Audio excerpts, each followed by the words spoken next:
as you said, Siege of Shanghai is a city level where there's lots of skyscrapers and buildings and tunnels and a very sort of dense feeling to it, where infantry is the focus, and we have tanks rolling around, helicopters running through the skyscrapers, and jets just going wild everywhere. Whereas this is a much more open map. We like to feel like it's a bit more open, even though you are able to get some cover as an infantry. We wanted to focus on being able to get really great terrain in here, really great water, really great vegetation, and that's something that the power of the Frostbite 3 engine has really allowed us to do, is get this big spectrum from the closed cities with the giant skyscrapers to this vast open ocean environment, and I am just so pleased to be working with such a powerful tool. Yeah, Frostbite 3 is certainly shown, it flexes its muscles quite a bit with Battlefield 4. It's been a challenge actually being able to bring this new level of dynamic gameplay and feeling to the levels. I mean, we brought it very strongly in Battlefield 3. Bad Company 2 introduced really great destruction.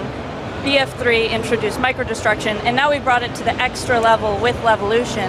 Yeah. And that's something that, developing with that, pulling it to the next level, beating ourselves in destruction, has been difficult, but very, very rewarding. I mean, with the skyscrapers, we had, a skyscraper falling down, buildings being no torn small about. feat. Yeah, walls just being blown out, and all the things, like little tiny details, like canisters being destroyed and signs being taken out. It's a lot to think about, and then taking it to this side where, the waves change and become more dynamic, and the trees all get destroyed, the buildings that are on here completely get taken down. It can really change the way you play the field. Yeah, and I do want to ask you about the Levolution, like what your influence has been in regards to that. Like, have you had the chance to work on some of the finer details of Levolution, like the skyscraper and whatnot? I know that you said the water effects was something that you worked on as well, but also the dynamic weather and how that kind of flowed in the map. What's the well, we have I an guess extremely talented team back at home that's been focusing a lot on Levolution, but the entire multiplayer team has been helping to contribute, of course, with providing design, feedback, play testing, and really coming up with the concepts for these, because when we started out, we weren't entirely sure what Levolution would become. When you, the players, come into the battlefield, it is what the game becomes. And that's why it's been extremely exciting to be here at Gamescom, to see how people are using the waves, see how people are using the containers where the doors open, and all of the things in between. Siege of Shanghai had the skyscraper that came down, but it also had little things like car alarms that go off when you bump them, metal detectors that go off when you run under them, and people use those to their advantage. I saw people spot another herd with their headphones, like they heard an alarm go off, and so they snuck around with their heat vision and they were able to take them out from behind.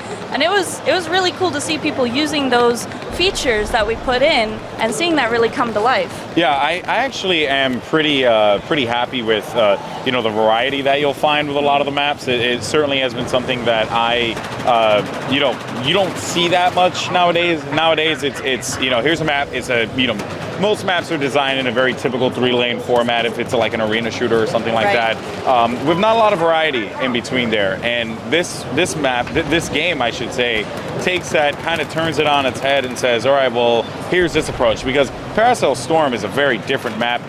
Again, we spoke about it right at the start of the interview. It's a very different map in Siege of Shanghai. Yeah. And then when I look at, I guess how you guys have really kind of just brought naval combat and all that other stuff into the play, and then the water and how that greatly impacts the boats, it kind of just turns everything on its head, turns traditional first-person shooters on its head with that Levolution aspect of it. Definitely. I think that one of the things that Battlefield is really great at is that they provide a big variety. The entire spectrum from big open spaces to close quarter combats, and especially with the classes, the vehicles, everything. Every type of playstyle is provided for. Like, if you want to be the sniper that sits up in the tower, we've got that. If you want to be the guy that barrels through with his tank and just annihilates everything, we've got that. If you want to be the guy that's doing dogfighting in the skyscraper, in the cities with your jets, we've got that. I mean, everything. If you want to work with your squad, if you want to go it alone, we support all of those types of gameplay and allow that, because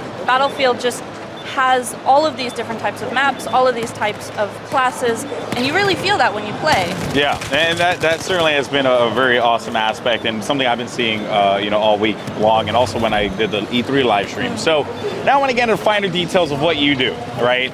And I want to talk about, I guess you could say, map design, or what you do in the artistic realm of it, right? Yes. Now, you conceptualize a map, I'm assuming, because I've always been very interested in this, right? Like when you start at that base level, you're like, all right, we're going to design a map spaced around a couple islands.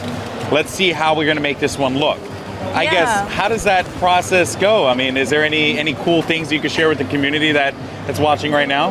Yeah, definitely. I mean, this map, for instance, started with the concept that we had this great feature with the water gameplay that we had figured out was a really fun toy to play with. So we were like, we really want to put something with a lot of water.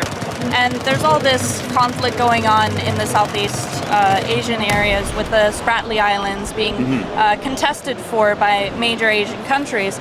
So we were finding a lot of reference with that in terms of military bases set up on islands and a lot of sort of presences on these really tiny islands which didn't otherwise seem to offer a lot of resources. Yeah. And so we found these islands that had just existed in the middle of the ocean and tried to recreate that. So one of the big focuses was, of course, you need really great sand textures and particles. You need really great vegetation that sells the idea that this is an island.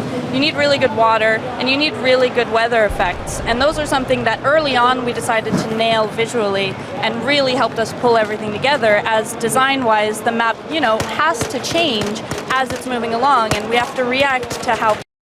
So we have daily playtests at the studio where we are playing it and giving feedback and just changing the layout in order to provide the most optimal gaming experience once we get it out here for you guys. It's now changed from a completely pristine desert island to this raging ocean with waves and a storm, and the lighting's changed and everything is completely different. The mood is entirely different on this island. Yep. So it really feels like a different space, and that's something that has been extremely rewarding to work with, but also very challenging because you can't always make everything work for all situations. But I think it adds that sense of this is a real space that actually exists, that has these weather changes, that isn't always exactly the same. Yep, and I guess I got to say how crazy it was designing a boat crashing into an island. Like, how crazy was that? That must have been something that you guys were like, I mean, Frostbite 3 is good, but man, that, no matter where you go, that's a challenge. That was an extremely exciting moment. When our art director and designer decided to put that into our game, we all thought, we can never pull this off. How good can we make this look?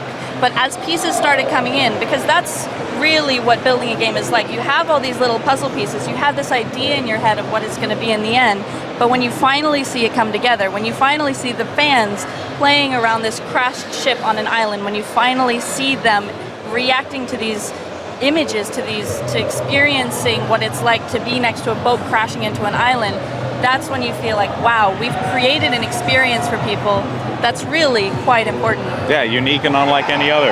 So it's pretty cool. But Linnea, right? Yes. I want to thank you so much for your time. Awesome interview. Thank you for the insight. I've always been very interested in art direction as well as map design, so greatly appreciated. And I hope to get a chance to speak with you again. So any last words? I just want to say again, thank you to everyone on the live stream, everybody that's pre-ordered. It's because of you that we're here, so thank you very much.